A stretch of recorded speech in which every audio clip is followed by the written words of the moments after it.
anxious to hear about a few things. So we wanted to put out a quick update video from the last bargaining unit meeting, and then out of the commissioner meeting last night. We were in executive session with the board for an hour and a half.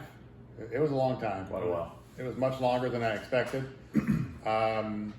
We can't discuss details of what was discussed, but I think the easiest way to summarize it is that we're both optimistic about the future. The board does understand the frustration.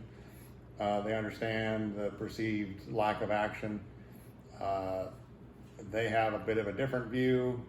We can get into more details maybe at the next bargaining unit meeting, but overall I'd say it was positive.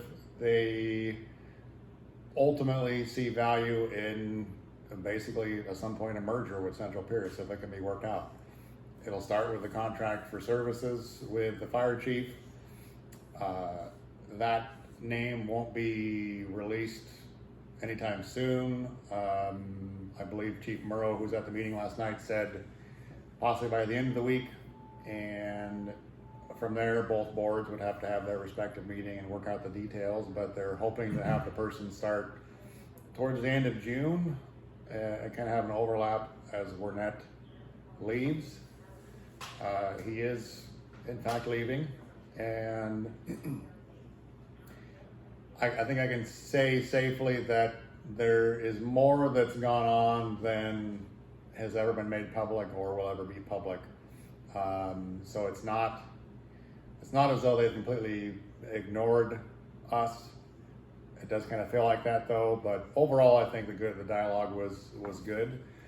It definitely felt like a springboard, something that we've always wanted as a goal is to have good communication with our commissioners, and this felt like kind of the opening of that door to be able to have the more open, honest conversations going forward. So I know I don't plan on, letting this opportunity slip away. So it felt like a good start to that.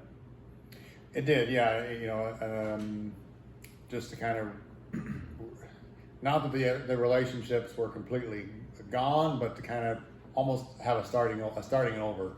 They had some perceptions about how things had transpired. We had some perceptions, and so it was a good opportunity for basically here's what we got. They shared with us, what they could in terms of what they got, and now here we are. And the end result is, for the first time in probably 4 years, I would actually say I'm optimistic about the future moving forward. There's not going to be any merger tomorrow. It's going to be, if it ever happens, it'll be in a few years, minimum. And the person who I'm sure everyone is thinking of would be against the merger. They even recognize the long-term value and that essentially it's inevitable. So as things progress or need to be made public, they will be. But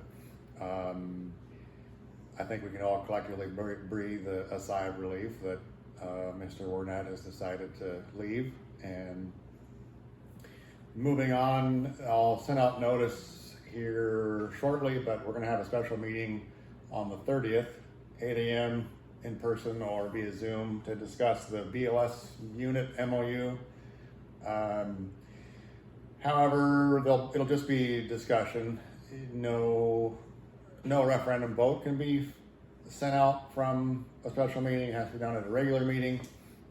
We do have options, kind of depending on what the feeling of the group is, to either have the e-board vote yay or nay if we're wanting to have an answer now. Otherwise, we don't expect action until the regular meeting in June. And let's see, the medical contract, it's what, May? It's May. It was finally officially signed by all parties, so that's good. That's all I had. Yeah, I'll just finish up with a couple things. Our state convention is coming up at the end of June. Danielle Stumpf and Terry Brown are going to be alternates. If they haven't started reaching out for union covers, they will be if members can help them with those. that'd be helpful so they can go be alternates. We might have on paper we have the biggest group at the state council, and I think this year we're actually trying to make it happen with just as many members as we can take. So it'll be kind of cool to see the giant group from 726 show up. And then lastly, just to tie up the last thing is we had drawing of the straws for Kaner, Halpin, and Hoburg. If you'll remember, when they came in, there was no testing, no scoring, and Chief just awarded them seniority how he felt it should go, and there was nothing in the contract for that, so the group allowed for drawing of the straws. Myself, Joel, and a few others witnessed, and it came out with Kaner as the most senior, then Halpin, and then Hoburg. So that is their seniority, and good luck with mandatory now. So, but that's all I had. In typical fashion, I thought of something else. Just quickly, I know it was talked about at the bargaining meeting. You should see communication from your respective BC about third off, one round third off leave selection that's been talked about. It was sent out in an MOU. The E-board voted on it to get it pushed through so that we had an established process ahead of time before the 3 new people are part of minimum staffing. So if you have any questions, please ask.